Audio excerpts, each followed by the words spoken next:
जीवन यापन के लिए जो भी द्रव्य या जो भी धन अर्जित करते हैं, जो कमाते हैं, और हमको पता है कि इस भौतिक संसार में जो भी उपलब्ध किया गया है भगवान के द्वारा ही उपलब्ध किया गया है, और भगवान की सेवा में ही हमको उसको लगाना चाहिए। लेकिन जो बद्ध जीव है, जिनकी बुद्धि अभी जड़ है, जो भगवान से साथ अभी नहीं जुड़ पाए हैं, भगवान की सेवा को अंगीकार नहीं कर पाए हैं, तो क्या होता है, जो कर्म कांडी कह सकते हैं, या हमारे से बद्ध जीव जो है, जो थोड़े बहुत पुण्य को कमाने के लिए ये स्वर्ग हमको मिल जाएगा, दान देने से हमको स्वर्ग मिलेगा, पुण्य मिलेगा, ये सोचकर सिर्फ द्रव्य का दान करते हैं। कपड़े का दान करेंगे, सर्दी आएगी तो कंबल का दान करेंगे, कुछ पर्टिकुलर महीना जैसा रहता है तो उसे पुण्य कमाने के लिए अन्न का दान करेंगे, धर्मशाला बनवाएंगे, हॉस्पिटल्स बनवाएंगे, स्कूल्स बनवाएंगे। इस तरह से अपने जो अर्जित धन है उस द्रव्य का वो यज्ञ करते हैं, या पुण्य कमाने के लिए उसका दान करते हैं। उसको कहते हैं द्रव्य यज्ञ। अब देखिए, यज्ञ करना क्यों जरूरी है, या धन का भी यज्ञ करना क्यों जरूरी है, धन की भी आहुति देना क्यों जरूरी है। जैसा कि हम देखते हैं कि, लेकिन ये भी बहुत मुश्किल है, मतलब भगवान ने बहुत सारे ऑप्शंस दिए हैं। तो बहुत आसान है कि अगर आप कुछ नहीं कर सकते हो तन से, मन से, धन से, कहा जाता है ना कि सेवा कैसे भी की जाए, तो तन से नहीं कर सकते तो मन से करो, धन से नहीं कर सकते हो तो ऐसा। तो कई लोग के पास धन है लेकिन फिर भी वो उसको सेवा में यूज नहीं करना चाहते, भगवान की सेवा में यूज नहीं करना चाहते। सिर्फ एक, या तो हो सकता है कि वो रजोगुण से प्रभावित होते हैं तो समाज में अपनी एक प्रतिष्ठा बनाने के लिए वो कर सकते हैं। दूसरा रीजन, जो थोड़े बहुत कह सकते हैं कि आध्यात्मिक पद पर है, तो सिर्फ पुण्य कमाने के लिए, है ना, कि हमारा कुछ अच्छा होगा, इसका फल मिलेगा तो मुझे ये फायदा हो जाएगा, तो इस सोच के साथ वो अपने धन को दान करते हैं। लेकिन अगर उनसे बोला जाए कि भगवान के लिए आप ऐसा कीजिए, तो बहुत मुश्किल होगा। जैसे अगर हम बाजार जाते हैं, शादी हुई, शादी का कुछ प्रोग्राम है हमारे घर में, तो हम जब कपड़े खरीदते हैं, हम 10,000 15,000 हम सोचते भी नहीं वो कपड़े लेने के लिए। एक साड़ी आएगी 10,000 की, हम नहीं सोचते। लेकिन अगर भगवान की सेवा में 10,000 एकदम दान करने के लिए अगर कोई मांगा जाए, तो हम 10 बार सोचेंगे। तो यहाँ पर वो जड़ मति है, यानी कि हमारी जो आसक्ति है, उस द्रव्य को भी हम भगवान की सेवा में खुले मन से नहीं लगा सकते, ये भी बहुत कठिन है। तो इसका मतलब ये है कि जो कुछ नहीं कर रहा है, एटलीस्ट वो अपने धन को भगव पुण्य कमाने के लिए तो जो लगा रहा है, दे रहा है, तो बाकी लोगों से काफी बेटर है। होगा क्या, जैसे हम लोग भी, अब जैसे कई लोग जो मंदिर आते हैं, जो भगवान से नहीं जुड़े हुए, जो भक्ति में विश्वास नहीं करते हैं, या बोलते हैं कि नहीं हमसे ये नहीं होता है, तो जो आचार्य लोग हैं या जो ब्रह्मचारी लोग हैं, जो मंदिर के लोग हैं, उनके शुद्धिकरण के लिए, उनकी कितनी कृपा करते हैं, उनके शुद्धिकरण के लिए उनको प्रोत्साहित करते हैं, उनके धन को भगवान की सेवा में लगाने के लिए किसी भी तरह से उनको मोटिवेट करते हैं। इससे उनको कोई फायदा नहीं है, लेकिन उनके धन को अगर वो भगवान की सेवा में लगाएंगे, मंदिर में प्रसादम में, मंदिर की किसी सेवा में, मंदिर के किसी उत्सव में, तो जो व्यक्ति भगवान की भक्ति भी नहीं कर रहा है तो भी उसको लाभ मिल जाएगा। इसलिए द्रव्य यज्ञ करना बहुत जरूरी है। और एक्चुअली यज्ञ का मतलब क्या होता है, त्याग करना या तप करना। वो तो द्रव्य का भी दान करना क्यों जरूरी है, ये उस तरह से है कि जैसे अगर हम मन में बहुत सारा खा लिया है, तो अगर हम त्याग नहीं करेंगे तो क्या होगा, या तो पेट में दर्द होगा, या कि कब्ज, कॉन्स्टिपेशन होगा। और हमको पता है कि जिसको कॉन्स्टिपेशन होता है उसका मन कितना शुद्ध रहता है, कितना विचलित, उसका कहीं मन नहीं लगेगा। इस तरह से ये उन्हीं व्यक्ति की स्थिति है जिन्होंने अपार धन तो अर्जित कर लिया है, पर वो सुखी नहीं रह सकता, वो शुद्धि भी नहीं रहेगा, वो शुद्ध रहेगा हमेशा, विचलित ही रहेगा। क्योंकि क्या हो गया, अथाह धन संग्रह करने के बाद भी उसको सुख की शांति प्राप्ति क्यों नहीं हुई है, क्योंकि उसने उस धन को भगवान की सेवा में नहीं लगाया है। तो ज्यादा खा लेने के बाद भी त्याग करना जरूरी है। आचार्यगण बताते हैं कि अगर से नाव में अगर छेद हो गया है और पानी उसमें बहुत भरता चला जा रहा है, तो जो नाव में बैठा वाला व्यक्ति वो खुश नहीं रहेगा। तो इसके लिए क्या करना पड़ेगा, उसको उसको जो नाव में पानी भरा है उसको निकालना पड़ेगा अपने हाथों से, और जितना जल्द ज्यादा वो निकालेगा उतना वो सेफ रहेगा। तो दोनों हाथ उलीचिए यही सयाना काम। मतलब जितना आपके पास है, आपकी जरूरत जितनी पूरी हो रही है, आपके परिवारजन का पोषण हो रहा है, उसके अलावा जो आपने धन संग्रह किया है, धन अर्जित आप जो करते हो, उसका एक पर्टिकुलर पार्ट भगवान की सेवा में लगाना ही चाहिए। तभी ये क्या होगा, एक्चुअल मीन्स में द्रव्य यज्ञ। लेकिन आज के कलयुग में व्यक्तियों के लिए यह यज्ञ करना भी बहुत कठिन है। वो 10 बार सोचता है, वो खुद के एंजॉयमेंट के लिए, खुद की ट्रिप के लिए लाखों रुपए खर्च कर सकता है, खुद के कह सकते हैं कि इंद्रिय तृप्ति के लिए वो लाखों रुपए खर्च कर सकता है, लेकिन अगर वही राशि को अगर भगवान की सेवा में लगाने को बोला जाए तो 100 बार सोचेगा और सीधा मना भी कर देगा। इस तरह से जो व्यक्ति अपने धन को भगवान की सेवा में लगाता है, उससे उसका क्या होता है, मन की शुद्धि होती है, और धीरे धीरे धीरे धीरे धीरे क्या होता है, उसको भक्ति पर अग्रसर होने के लिए क्लियर पाथ बनने लगता है। शुरुआत नहीं होती, लेकिन उसको एक रास्ता बनने के चांस बनने लग जाते हैं। इसलिए द्रव्य यज्ञ बहुत जरूरी है। दूसरा जो यहाँ पे बताया, जैसे हम अगर एग्जाम्पल, जैसे मैं हम हमारे मेरा ही बताती हूँ, अगर हम मंदिर जाते हैं तो हमारे पास अगर पर्स में अगर पैसे होते हैं तो हम दान पेटी में डालने के लिए क्या करते हैं, 1000 का नोट तो नहीं निकालते हैं। बल्कि बच्चे कभी कभी अगर 100-500 का नोट निकाल दे तो हम बच्चों से वापस पैसे ले लेते हैं, 500 रुपए नहीं, ये 10 रुपए चढ़ा दो। तो ये बद्ध जीव की स्थिति, ये प्रभुपाद जी बताना चाह रहे हैं कि यज्ञ मतलब क्या होता है, कि जो भी आप दान कर रहे हो तो आपको अंदर फीलिंग आनी चाहिए कि हाँ, मेरे पास जो कुछ था उसमें पोर्शन, उस पोस्ट में से कुछ पोर्शन मैंने दान दिया है। अगर आपके पास बहुत है और आपने सिर्फ थोड़ा दिया है तो आपको फील नहीं आएगा, लेकिन अगर आपके पास 100 रुपए है, उसमें से अगर आपने 50 रुपए दिए तो आपको फील आएगा कि हाँ, मैंने कुछ दिया है। और 50 रुपए में सिर्फ 1 रुपए अगर आपने दिया तो आपको फील भी नहीं आएगा, तो एक्चुअल मायने में वो यज्ञ कहलाएगा भी नहीं, वो दान कहलाएगा भी नहीं। तो इस तरह से प्रभुपाद जी समझाना चाह रहे हैं कि जो आपने धन अर्जित किया है उसको जितना आपको जरूरत है उतना आप मतलब अपनी भौतिक जो जरूरत है उसको पूरा करने में लगाइए, बाकी धन को आप भगवान की सेवा में लगाइए। दूसरा जो यज्ञ यहाँ बताया गया है वो है तपोमय यज्ञ। तपोमय मतलब तप, तपस्या, जिसके यहाँ पे एग्जाम्पल्स भी दिए, जैसे चातुर्मास या चंद्रायन व्रत का। तपोमय मतलब तप करने से क्या होता है, जैसे प्रभुपाद जी बता रहे हैं कि तप जब हम करते हैं, जब हम कोई तपस्या करते हैं, इवन हमारे डेली साधना में भी जब तपस्या होती है, जैसे मंगला आरती करना है या एकादशी करना है या भगवान को भोग लगा के करना है या बाहर का नहीं खाना है या भगवान को प्रसाद लगा के जो ही हमको ग्रहण करना है, ये भी एक तपस्या है। 4 नियम का पालन करना है, तो क्योंकि कुछ नियम पर हम टिके हुए हैं, उनको स्ट्रिक्टली फॉलो कर रहे हैं, अपने को डिसिप्लिन में लाने की कोशिश कर रहे हैं, तो वो एक तपस्या हो गई है। इस कलयुग में जब हम कंपेयर करते हैं कि जो प्रभुपाद ने 4 नियम जो बताए हैं, जब हम बाहर के लोगों के साथ जब हम मिलते हैं तो उनको बड़ा अजूबा लगता है कि अरे ये कैसे पॉसिबल, ये कैसे, तो पॉसिबल ही नहीं है, आज के टाइम में कैसे कर सकते हैं। इसका मतलब अगर हम कर रहे हैं तो हम बहुत बड़ा तप कर रहे हैं, और इस तप से हमको क्या हो रहा है, हमारे मन की शुद्धि हो रही है, क्योंकि जो धर्म के 4 पिलर है उसी के हिसाब से 4 नियम दिए गए हैं। इसका इसका मतलब हम एक्चुअल धर्म का पालन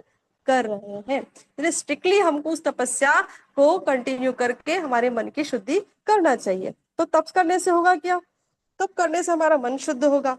जब मन शुद्ध होता है तो जब हम शास्त्र पढ़ते हैं ना, तो शास्त्र हमको समझ में आने लगते हैं। जैसे अभी एग्जाम्पल, बहुत प्रैक्टिकल एग्जाम्पल, कि जब हम जपा करते हैं, जब हम भगवान का प्रसाद ग्रहण करने लगते हैं, तो जब हम भगवत गीता या भागवतम पढ़ते हैं तो हमको इजीली समझ में आने लगता है। क्यों?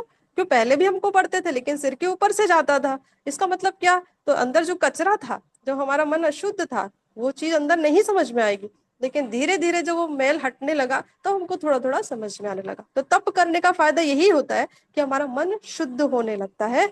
मन शुद्ध होने लगता है तो जब हम शास्त्र पढ़ते हैं या किसी गुरुजन की वाणी जब हम सुनते हैं, जो ऐसा वो बोलते हैं कि संसार ऐसा है, तो पहला हम संसार में थे तो हमको संसार वैसा नहीं दिखता था, लेकिन जब हम तपस्या करने लगते हैं तो हमको शास्त्र की बातें वाकई सत्य लगने लगती है, परम सत्य लगने लगती है, और फिर हमको संसार वैसा ही दिखने लगता है। फिर हमको सच्चाई समझ में आती है कि हाँ, बिल्कुल सही बात है, प्रभुपाद जी बिल्कुल सही बोलते हैं, ये जो दुनिया है वो शाश्वत दुखालय में है। फिर हम एक्सपीरियंस भी करने लगते हैं, हम डे रूटीन लाइफ में भी उसको एक्सपीरियंस करने लगते हैं, और हमारी साधना में भी अंतर आने लगता है, क्योंकि हम डिसिप्लिन हो जाते हैं, स्ट्रिक्ट हो जाते हैं। हम जो नियम है उनके लिए हमारा डिवोशन बढ़ जाता है ना, उनका पालन करने के लिए हम अंदर से दिल से डिवोट हो जाते हैं, और गंभीरता आ जाती है हमारे भजन करने में। तो ये तपस्या करने का फायदा होता है।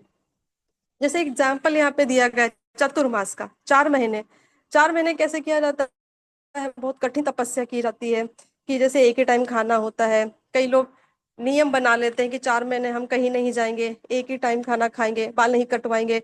और जैसे हम इस्कॉन में प्रभुपाद जी ने जैसे हमको बताया है कि 4 महीने हम क्या करते हैं, कि इन 4 महीने हम 4 चीजों का त्याग करते हैं। जैसे एक महीना हम हरी सब्जी नहीं खाते हैं, दूसरा महीना में दही नहीं खाते हैं, तीसरा महीना में हम दूध नहीं लेते हैं, और चौथा महीना में उड़द दाल, है ना। तो इस तरह से तपस्या, कुछ छोटे छोटे तपस्या करके हम अपने आप को ट्रेन करते हैं, है ना।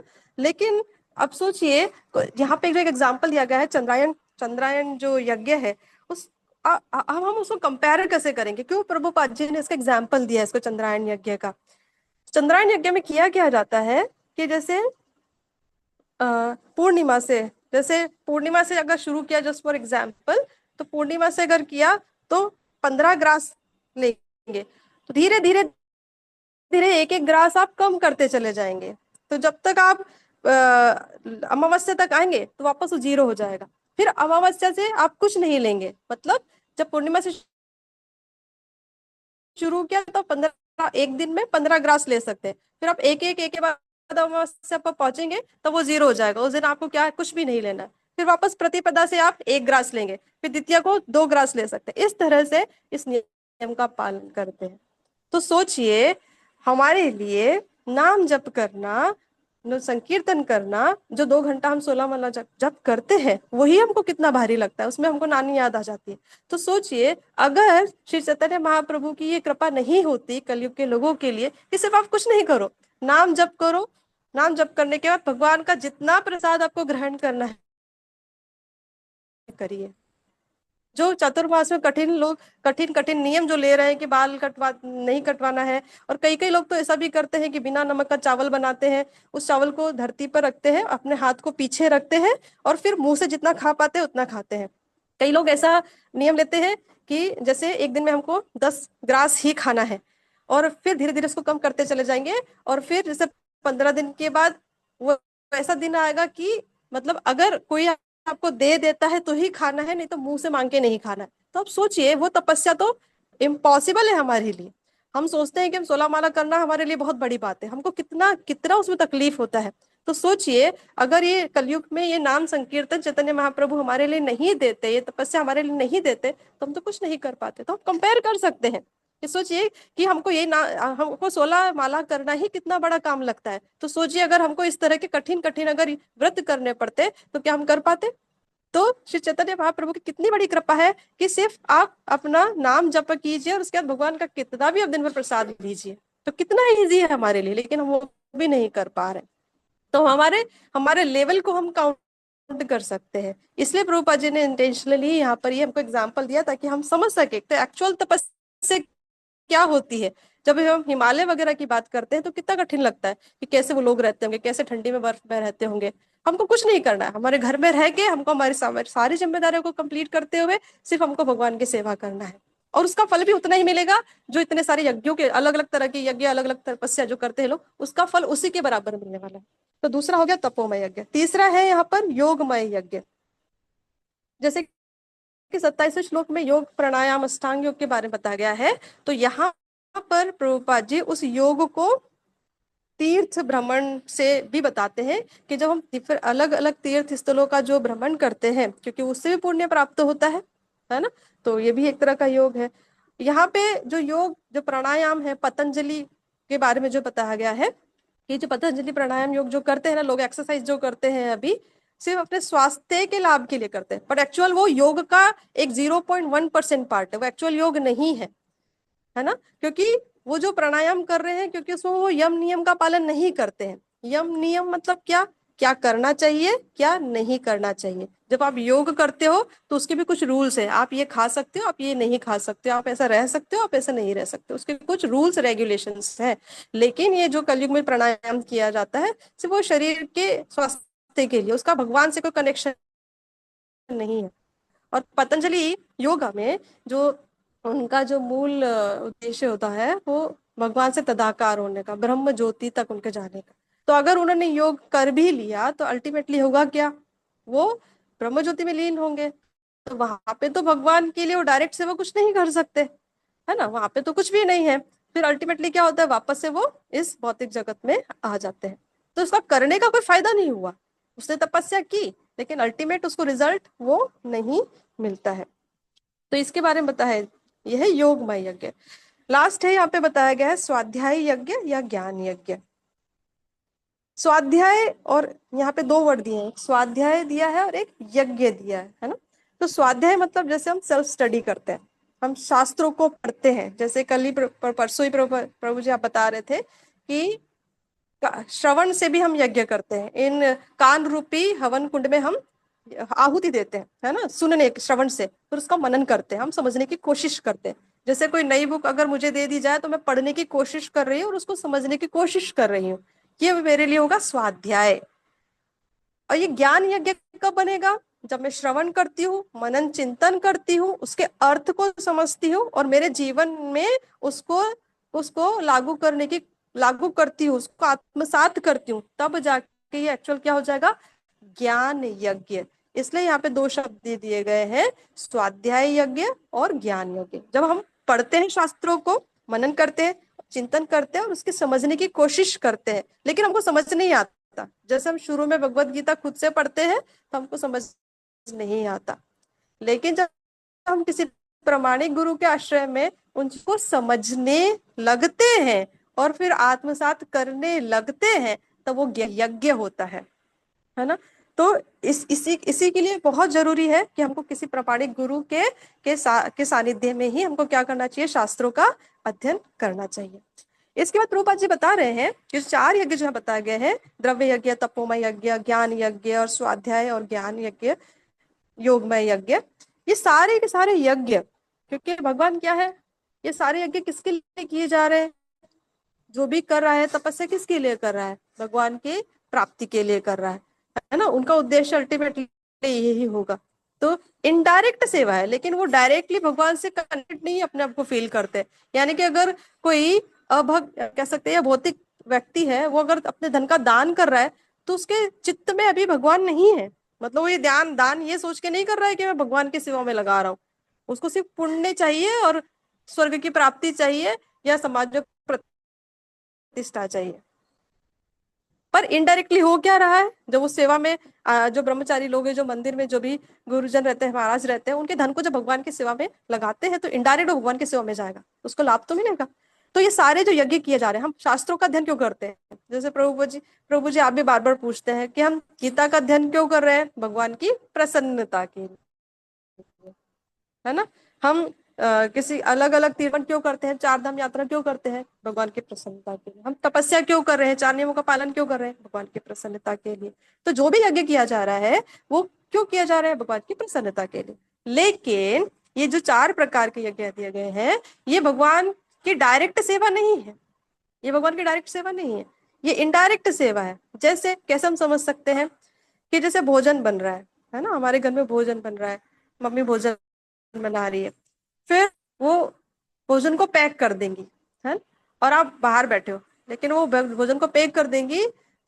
फिर कोई परिवार का व्यक्ति उसको जोमेटो स्विगी, जो भी अलग अलग आजकल के मोड है, फूड चेन जो होती है, वो जोमेटो स्विगी पर वो पार्सल को दे देंगे। फिर वही घर का बना हुआ खाना जोमेटो स्विगी पे जाएगा और वो जोमेटो स्विगी आपके पास लेकर आएंगे। वो घूम फिर के आपके पास आया, तब तक वो ठंडा हो चुका होगा और हो सकता है बीच में जोमेटो स्विगी वाले ने उसको खा भी लिया होगा, थोड़ा बहुत टेस्ट भी कर लिया होगा। इसी तरह से ये चार प्रकार के यज्ञ हैं, यानी कि जो आप कर रहे हो ये इनडायरेक्ट सेवा है। लेकिन जब हम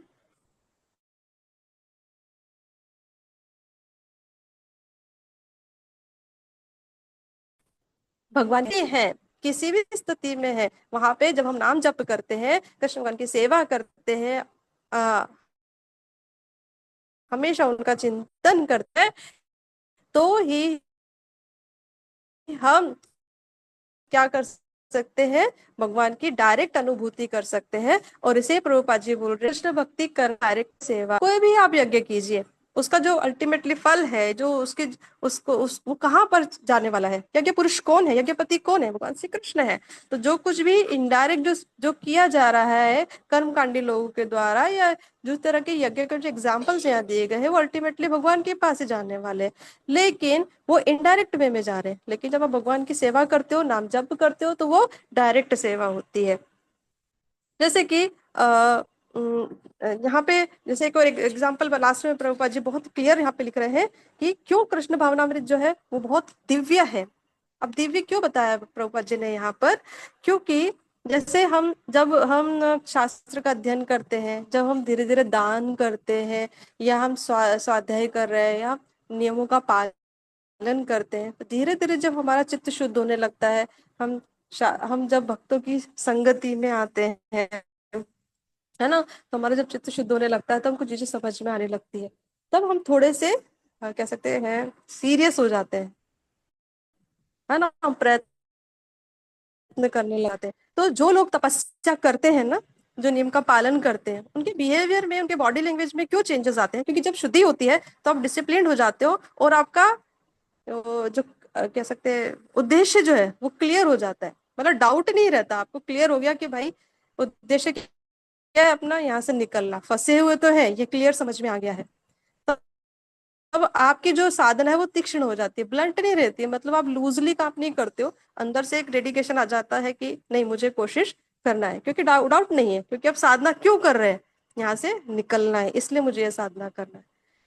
तो कृष्ण भावनामृत दिव्य क्यों है, बाकी से कम, बाकी के जो चार यज्ञ बताए हैं उनसे दिव्य क्यों है, उनसे बेस्ट क्यों है? वो अकेला अकेला उतना ही काम करता है जितने ये अलग अलग टाइप के यज्ञ करते हैं। तो ये ज्यादा इजी है, मोर फ्रूटफुल है, और इजीली भगवान की प्राप्ति के लिए, इस कलयुग के लिए मोर एप्लीकेबल है। लेकिन ये कृष्ण भक्ति मिलेगी कैसे आपको? जब आप प्रामाणिक गुरु के सानिध्य में रहते हो, शास्त्र का अध्ययन करते हो, और वेरी वेरी इंपॉर्टेंट, जब आप भक्तों की संगति करते हो। कृष्ण भक्ति आपको खुद के शास्त्र पढ़ने से नहीं मिलेगी, दान करने से नहीं मिलेगी, स्वाध्याय करने से नहीं मिलेगी, तप करने से नहीं मिलेगी। क्यों? क्योंकि भक्त से ही भक्ति मिलती है, इवन भगवान भी भक्ति नहीं दे सकते आपको। इसलिए भक्तों का संग करना बहुत जरूरी है, क्योंकि भक्त्या संजातया भक्त्या, भक्त से ही भक्ति आपको मिल सकती है। तो प्रामाणिक भक्तों की कृपा से ही भक्ति को प्राप्त किया जा सकता है। तो भले आप कितने भी टाइप के यज्ञ कर लीजिए, उनसे भगवान की प्राप्ति होगी इसका कोई गारंटी नहीं है। लेकिन आप भक्तों की संगत में है, आप भक्ति कर रहे हैं, साधना कर रहे हैं, नियमों का पालन कर रहे हैं, तो 101% आपको भगवान की प्राप्ति होगी। अगर जैसे है कि दूर रहो संसार नहीं क्षय, मतलब आप कुछ भी कर लो, भक्तों की कृपा के बिना आपको कुछ नहीं मिलने वाला है। चाहे आप कुछ भी कर लीजिए, कोई भी यज्ञ कर लीजिए, कितना भी आप शास्त्र पढ़ लीजिए, कुछ नहीं। लेकिन आपने ये पढ़ भी लिया ना, अगर आपने ये पढ़ भी लिया तो उसकी कोई गारंटी नहीं है कि आपको मोक्ष भी मिल जाएगा। आपने कितना भी कर्म कांड कर लिया, कितना भी खुद से पढ़ लिया, लेकिन आपने भक्तों का संग अगर नहीं किया तो उसका रिजल्ट आपको नहीं मिलने वाला है। इवन संसार नहीं क्षय, मतलब इसका मतलब है कि आपको इवन मोक्ष भी नहीं मिलेगा। तो इसका मतलब क्या है? अगर आप कर भी रहे हो तो उसको कोई फायदा नहीं है। तो डायरेक्टली हमको करना क्या है? भक्तों की संग करना है, और भक्ति करना है, और भगवान की सेवा करना है। इसका मतलब क्या हो गया? फिर लास्ट में जो प्रभुपाद जी बताया है कि प्रामाणिक भक्तों की कृपा से ही उसको प्राप्त किया जा सकता है। इसीलिए ही भक्त जो कृष्ण भावनामृत है वो दिव्य है, वो ही एक रास्ता है जो सबसे इजी है आज के कलयुग में। क्योंकि ना तो हम तपस्या कर सकते हैं, ना ही हमारी जो बुद्धि है वो स्वाध्याय करने योग्य है। क्योंकि जब तक हमको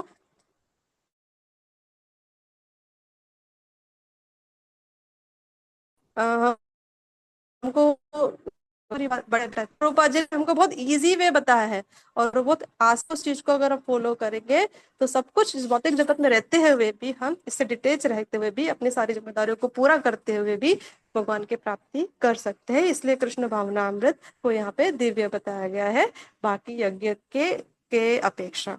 हरे कृष्ण प्रभु जी, प्रणाम। हरी हरी हरी हरी बोल माता जी। बहुत सुंदर, बहुत सुंदर। मुझे लगता है कि एक एक बात क्लियर हो गई होगी ना। और एक और सुंदर बात माता जी ने एक बात कही मालूम आप लोगों को। एक तो सारे यज्ञ के बारे में बताया। ये सारे यज्ञ को माता जी ने बहुत सरल तरीके से बताया है आपको। बहुत सरल तरीके से, मतलब इतने सरल तरीके से आपने कभी इस श्लोक का एक्सप्लेनेशन आपने नहीं सुना होगा। प्रभुपाद जी ने लिखा और चार सभी चीजों को माता जी ने बहुत अच्छे से समराइज किया। मैं इसको एकदम प्रैक्टिकल, जो माता जी ने खैर प्रैक्टिकल करके भी प्रैक्टिकल में भी बताया। एक बात बताता हूँ, जैसे आपको भगवान की सेवा करना है। भगवान की सेवा कैसे कर सकते हैं? तन से कर सकते हैं, धन से कर सकते हैं, मन से कर सकते हैं। ये अलग अलग तरीका है। चलिए, तो बोले भाई आप के पास धन है लेकिन समय नहीं दे सकता। और मेरा सामर्थ्य नहीं है कि मैं जाके क्या कर पाऊं।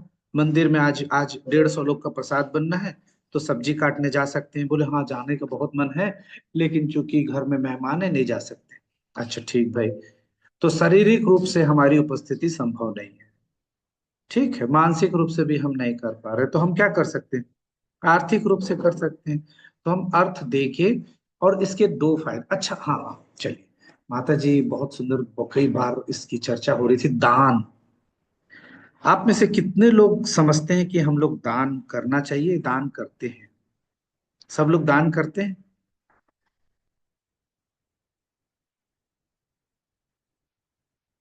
हरे कृष्णा। अच्छा एक मिनट, एक मिनट, एक मिनट, सब लोग बोलना भी चाह रहे होंगे तो बोल नहीं पाए होंगे। एक मिनट। हरे कृष्णा जी। जो लोग भी विनती माता जी के एक्सप्लेनेशन के बाद कुछ बोलना चाहते हैं तो आप बोल सकते हैं। जी प्रभु जी, जो होगा शक्ति हो वही, इसीलिए उसी भाव से दान कर देते हैं। जो लोग विनती माता जी के लिए यदि कुछ उनका एक्सप्लेनेशन सुनने के बाद कुछ बोलना चाहते हैं तो वो बोल लें, क्योंकि वो म्यूट में थे इसलिए नहीं बोल पा रहे थे आप, क्योंकि बीच बीच में भगवान जो डिस्टर्ब हो रहा था, तो मैंने अलाउ नहीं किया था लोगों को अनम्यूट होने का। अभी मैंने फिर मुझे याद आया, जब किसी की कोई बात नहीं आई तो मुझे समझ में आ गया कि म्यूटेड है सब लोग। तो दान, ये दान बड़ा शब्द है। क्या हमारी हमारी हमारी सामर्थ्यता है कि हम दान कर सकते हैं? और ये आया किसका है? जैसे फल दिए तो फल है किसका? ये दान शब्द का उपयोग कई आचार्यगण बोलते हैं ये गलत है। दान जिनका है उनको दे रहे हैं, तो वो दान कैसे हो जाएगा? ये तो हम अपने पैसे का, जैसे गवर्नमेंट को हम टैक्स देते हैं, तो टैक्स देते हैं तो गवर्नमेंट बोलती है ये तो गवर्नमेंट का हक है कि आप इतना कमा रहे हो तो इतना आपको देना ही है। और दे के दे के क्या करते हैं, हम जब टैक्स दे देते हैं तो क्या होता है, हम टैक्स दे देते हैं तो क्या होता है, जैसे आपके पास 1 करोड़ रुपए है, आपने गवर्नमेंट को 1 लाख रुपए या 5 लाख रुपए या 10 लाख रुपए दे दिया, तो बाकी के 90 लाख का क्या हुआ?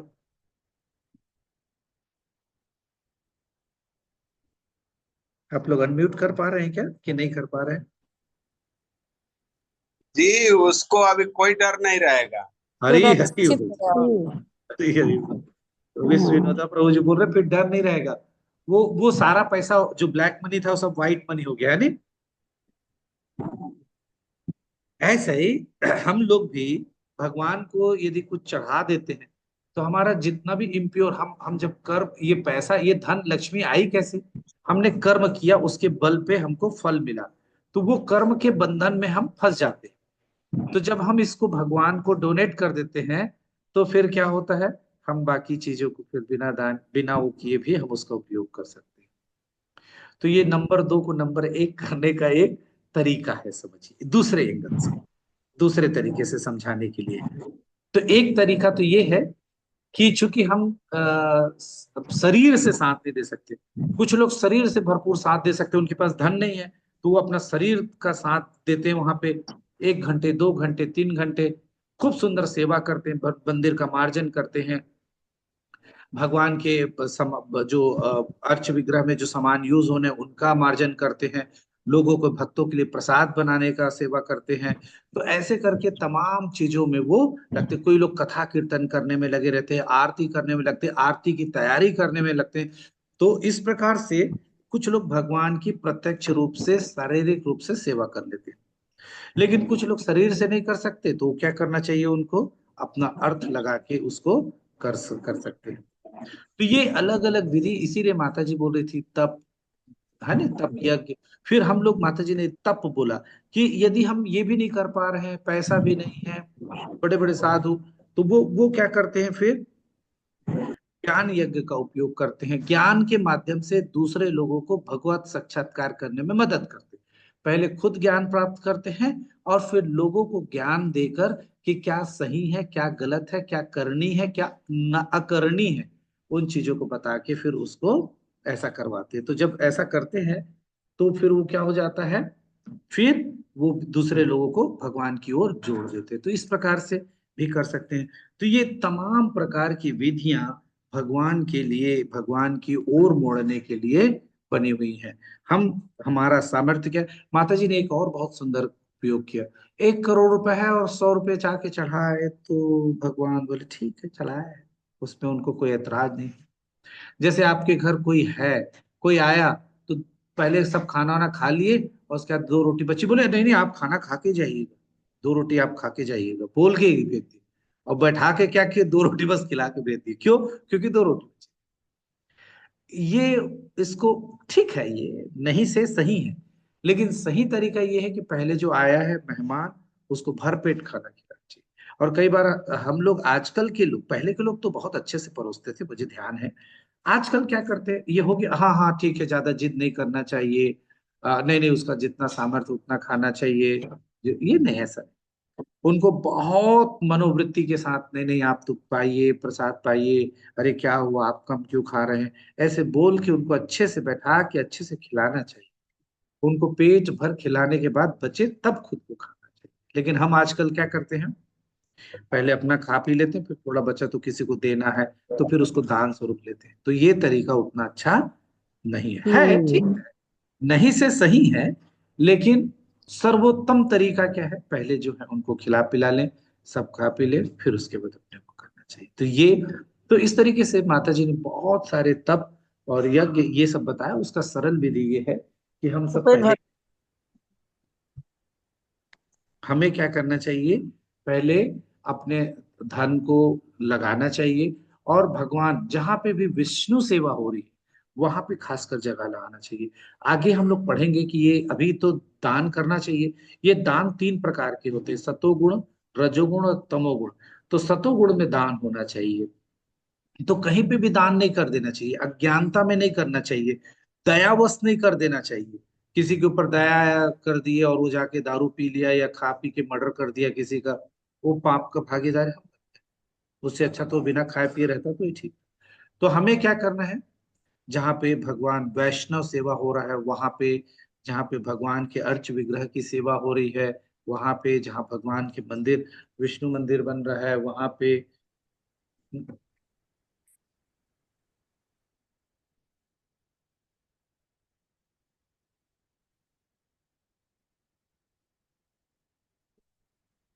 है ना। तो इस तरीके से ये क्या होता है, आप कर सकते हैं, जब ऐसा करने से बहुत अच्छा होता है। क्लियर है ये सारा चीज? क्लियर है?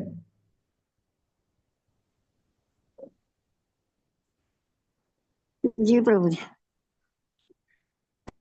तो ये दान है, वो भी हम लोगों के शुद्धिकरण के लिए, चित्त मार्जन के लिए है, तो ये अच्छा है, करना चाहिए। लेकिन किसको, ये ध्यान रख के करिएगा, है ना। चलिए, तो आज यही विराम दें। विराम देने से पहले थोड़ा समय है, तो या तो हम लोग श्लोक अनुवाद कर लें, नहीं तो मैं एक कहानी आप लोगों को सुनाता हूँ। एक कहानी है। जी प्रभु। पहले पहले हम लोगों ने रामायण की एक, उसको देख लिया था, क्या यदि मैं ना होता तो क्या होता करके। लेकिन कुछ लोग नए हैं तो सबके लिए हो जाएगा, और कोई लोग पुराने हैं तो उनके लिए हो जाएगा। सुंदरकांड का एक थोड़ा सा प्रसंग है कि आप सबको पता है कि भगवान जो है, भगवान राम जो है माता सीता का खोज करते रहते हैं, और फिर बाद में हनुमान को क्या आज्ञा देते हैं कि आप लंका जाएं और माता सीता को देखें। हनुमान जी क्या करते हैं, माता सीता को देखने के लिए जाते हैं, और अशोक वाटिका में पेड़ के ऊपर बैठ के वो देखते रहते हैं। तो उसी समय रावण आता है और माता सीता की ओर तलवार निकालता है। क्यों? क्योंकि माता सीता को कई दिन पहले से ला चुके हैं, और वो उनसे विवाह करना चाहते हैं, माता सीता तैयार नहीं है। तो कुछ लोगों का मत ये हो सकता है कि जिद्दी करके, जबरदस्ती करके कर सकते थे, नहीं कर सकते थे, क्योंकि रावण को क्या हुआ था, श्राप मिला हुआ था कि बिना किसी स्त्री के अनुमति के बिना यदि आप उनसे किसी भी प्रकार का जबरदस्ती करोगे तो सर जो है चकनाचूर हो जाएगा। तो इसलिए इसलिए रावण इस प्रकार का कोई कार्य कर नहीं सकता था। तो माता सीता से वो कहते हैं कि आप क्या कर लो, आप क्या कर लो, मान जाओ, और नहीं मानोगे तो क्या हो जाएगा, मैं आपको आपको काट दूंगा। तो जब हनुमान जी ऊपर से देखते तो रावण के ऊपर बहुत गुस्सा आता और वो तुरंत छलांग लगा के रावण के तलवार को छीन लेना चाहते हैं। लेकिन उसी समय क्या होता है, मंदोदरी आती है और रावण का हाथ पकड़ लेती है। और ये देख के ना हनुमान जी गदगद हो जाते हैं, सोचने लगते हैं देखो, अभी यदि मैं पकड़ लेता तो मुझे लगता कि मैंने सीता को बचाया। ऐसे ही हमारे जीवन में होता है, हम कई चीजों को करते हैं और हम मैं करने लगते हैं ना, मैं किया, अरे उसके यहाँ तो वो भी नहीं था, वो मैं गया तो इतना जल्दी जल्दी करके सब किया, वो उसके यहाँ ये नहीं था, वो मैं किया, अरे बच्चे लोग का ऐसा नहीं हो रहा था, मैं किया, तो हम बकरी बन जाते हैं। हनुमान जी यहाँ से सीख दे रहे हैं, यदि वो नहीं करते तो वो बोलते हैं कि भगवान जो है वो जानते हैं, जिससे जो काम और जो सेवा लेना चाहते हैं वो उसी से लेते हैं, सबसे इस प्रकार का काम नहीं कराते। हनुमान जी बस इसी चिंता में थे। और त्रिजटा वहां पे आती है और त्रिजटा बोलती है लंका में बंदर आया है और वो लंका को जला देगा। हनुमान जी बहुत चिंता में पड़ जाते हैं। भगवान ने तो केवल माता सीता को देख के आने के लिए बोला था, लंका जलाने की बात तो कही नहीं थी। अब ये लंका कैसे जलाना है, लंका तो मुझे जलाना नहीं है, फिर ये कैसे हो गया, ये बोल रही जलाएंगी करके। बोलती है ठीक है, ये नहीं समझ में आ रहा होगा इसको, कुछ ऐसी मजाक कर रही होगी या कुछ समझ नहीं आया होगा त्रिजटा को। रावण के सारे सैनिक और हनुमान जी जब पूरे वन को उपवन को पूरा तोड़ नहस नहस कर देते हैं, तो रावण पकड़ के ले जाते हैं, रावण के पास पकड़ के ले जाते हैं और उनसे कहते हैं कि ये देखिए हमने पकड़ के लाया। तो हनुमान जी को बोलते हैं इसको क्या करो, मार दो। हनुमान जी अभी विचलित नहीं हुए, जितना विचलित माता सीता के समय में थे उतना नहीं हुए। भगवान का स्मरण करते हैं, भगवान आपके काम के लिए आया था, सरकारी नौकरी में था, अब कुछ हो भी जाएगा तो इसका जो है वो क्या होगा, प्रतिफल जो है वो भगवान इसको प्रतिफल को देंगे। तो इस तरीके से भगवान क्या करते हैं, हनुमान जी अपने आप को निश्चिंत रखते हैं। लेकिन उसी समय विभीषण आ जाते हैं और बोलते हैं कि नहीं नहीं, ये दूत है, आप इसका वध नहीं कर सकते, किसी भी दूत का वध करना ये असंवैधानिक है, पाप है और ये गलत है और न्यायपूर्ण है, शास्त्र सम्मत नहीं है। तो रावण बहुत गुस्सा आता है, बोलते इसकी पूंछ में आग लगा दो। हनुमान जी बोलते देखो भगवान का क्या लीला है, पूंछ में ना तेल लाए थे, ना पार्टी लाए थे, ना मिट्टी तेल था, ना माचिस था, ना कपड़ा था, रावण की पूंछ को बांधते हैं, रावण पूरे लंका को जला के आ जाते। तो देखिए, जब हनुमान जी को बचना था तो भी भगवान ने विभीषण को भेजा और बचा दिया, लंका को जलवाना था तो भी भगवान ने बिना कुछ किए और उससे जलवा दिए। तो इस तरीके से ये हनुमान जी ये देखते हैं कि बिना कुछ किए, 1 रुपया खर्चा किए भी पूरा लंका को जला के आ जाते। रावण से बोला कि भाई तुम दूत हो तो इस प्रकार का काम, दूत है तो वो मार नहीं सकते थे रावण को, दूत ये नहीं कर सकते, दूत लंका भर में नहीं जला सकते थे, दूत वहां पे जाके वन को भी नहीं तोड़ सकते थे। तो बोले मैं तो बंदर हूं तो इसलिए खा लिया, थोड़ा उछल कूद कर लिया, तो वो भी माफ हो गया। और दूसरा चीज ये भी माफ हो गया, क्यों, क्योंकि पूंछ में आपने लगाया, आग आपने लगाया, तो मैं तो इसको बुझाने के लिए लंका में इधर उधर घूम रहा था, इसलिए पूरी लंका जला दी। तो देखा आपने, हनुमान जी की जगह बुद्धिमता होनी चाहिए। और वो यहाँ से हमें ये सीख दे रहे हैं कि कई बार ऐसी स्थिति आई और वो सोचते कि मैंने किया, लेकिन उनके ने ये प्रभु राम के कारण हुआ। ऐसे ही भगवान हमें भी, जो हम सोचते ना ये मैं किया करके अपनी सेखी बघाड़ते हैं, उससे अपने आप को थोड़ा कूल करना चाहिए कि मेरे कारण सब कुछ हुआ, इससे थोड़ा नीचे उतरना चाहिए, है ना। तो इस कहानी का ये उद्देश्य। हरे कृष्ण। श्रीमद् भगवद गीता ग्रंथ राज की जय, शिलाय प्रभुपाद की जय, शिल गुरुदेव की जय, अनंत कोटि वैष्णविंद की जय, गौर से वांछा कल्पतरुभ्यश्च कृपा सिन्धुभ्यैव पतितानां पावनेभ्यो वैष्णव अनंत कोटि। हरे कृष्णा। सबके लिए एक साथ प्रार्थना करते हैं। स्वस्थ रहिए, सबका जीवन। हरे कृष्ण कृष्ण कृष्ण हरे हरे, हरे कृष्ण राम कृष्ण हरे हरे हरे हरे राम, राम हरे हरे राम राम, राम राम राम हरे कृष्ण राम हरे हरे कृष्ण कृष्ण हरे कृष्ण राम, हरे हरे राम राम राम हरे राम राम राम कृष्ण हरे हरे राम राम, हरे कृष्ण हरे कृष्ण हरे हरे राम राम, राम राम हरे हरे राम कृष्ण हरे कृष्ण राम हरे राम हरे हरे राम हरे हरे कृष्ण हरे हरे हरे कृष्ण। राम कृष्ण सभी को कृष्ण डगर कृष्ण हरे हरे राम हरे राम राम हरे राम कृष्णा हरे प्रभु जी, सादर सभी को प्रणाम। डगर